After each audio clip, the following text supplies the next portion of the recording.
booliiska gobolka Bari ayaa saxaafadda u soo bandhigay laba nin oo dhalinyaro ah kuwaasi oo loo haysto inay ka dameeyeen dil iyo kufsi magaalada Boosaaso lagu geystay. Allaha u naxariistay Naciime Cabdi Maxamed oo ahayd gabar yar oo da'deeda lagu sheegay 14 sano jir, taasi oo 24 bishii hore meedkeeda laga helay bariga magaalada Boosaaso. labada nin ee dhalinyarada ah oo ku jira gacanta booliiska ayaa warbaahinta u sheegay inay iyagu ka dameeyeen dilka. Allaha u naxariistay marxuumad Naciime Cabdi Maxamed soo gali jeesti gabadhi labada gacan gadaal inuu aaga xiray labada gacan ayuu ceejo dhab ku siiyay. markuu ceejo dhab ku siiyay aan banaanka istaagnaa wuxuu ugu dhahay gabadh waa dhimatay ee xagee geena waxaan ku dhahay meesha geenays geeyo ku dhahay haday dhan waa ku celcelinay hadal waa maqdu weeday. markaas uu ugu dhahay waa soo baxnay. markaan soo baxnay gabadh wuxuu dhigay Nuur Salaad meel u dhow fadhiyay gabadh meesha soo dhigay horey uu dhigay. markuu hore dhigay gaariga gadaal buu soo qaaday gabadhu gaariga ku aadiyay oo si saar waa ka sii tagay. taayirka gaariga maray oo madaxu kaga istaagay dhinaca madaxu ku aadistay taayirka madaxu kaga istaagay waana ka sii dhaqaajiyay gaariga ma nooleen markay dhimatay ahayd.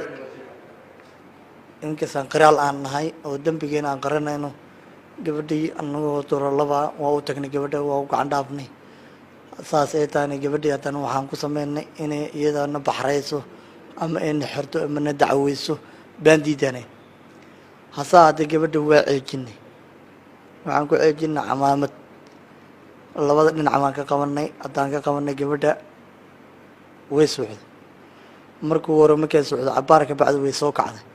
haddii soo kacday gabadhii waa soo baxnay cabaar annagoo joogno waan soo degnay aniga wiilkii waan tashanay waxaan ku yiri walaalo gabadhii marxuumadan gabadhan hadhow hadday tagto ama magaalada tagto wayna dacweynaysa wayna xiraysaa maxaa talaa gabadha wax naf laguma jirto si loo aqoonsan gaariga taayirka lugtu ku aadiye mari naga gabadhan aan ka tagno meesha nin gabadha hadayba dhimatay saaxiib way dhimatay Allahu raxmatay inuu naga kaxay ma gaariga taayir buu yiri waayo gabadhii taayirkii annagoo dhaa noo dansan oo haddana gaari wax leer aan shidnin gabadhii taayirkii hora iyo tan dambe israacay. taliyaha qaybta booliiska gobolka Bari Gaashaanle Sare Xuseen Cali Maxamuud ayaa sheegay in maalmihii la soo dhaafay ay booliisku wadeen baaritaanka la xiriira kiiskani isla markaasna ay soo gabagabeeyeen wixii hadda ka dameeyana ay u gudbin doonaan maxkamadda darajada koowaad ee gobolka Bari si ay go'aan uga gaarto. saxaafadda iyo dhammaan cid kasta oo fadhida waxaan ku salaamay salaanta islaamka.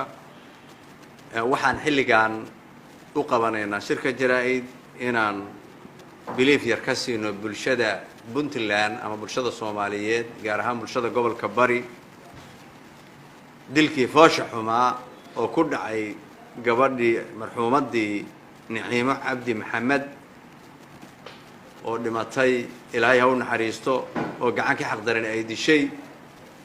gabadhaas oo ay dileen Maxamed Cabdi Faray iyo Cabdiraxmaan Maxamed Isaaq labada nin oo BLA ahaa oo gaariga ku qaaday oo magaalada kula wareegay meelo ka mid ah tagay kuna dilay qaxootiga meeshiisa qiraal ay ku yihiin meydkeedana dhigay jidka Sodonka iyo saldhiga Nuur Salaad meel u dhaxaysa halkaasna ay gaariga haddana dib ugu marsiiyeen qiraal ay ku yihiin. marka Ilaahay mahadiis weeye caawa inay qiraal yihiin ee bulshadana u sheegayno.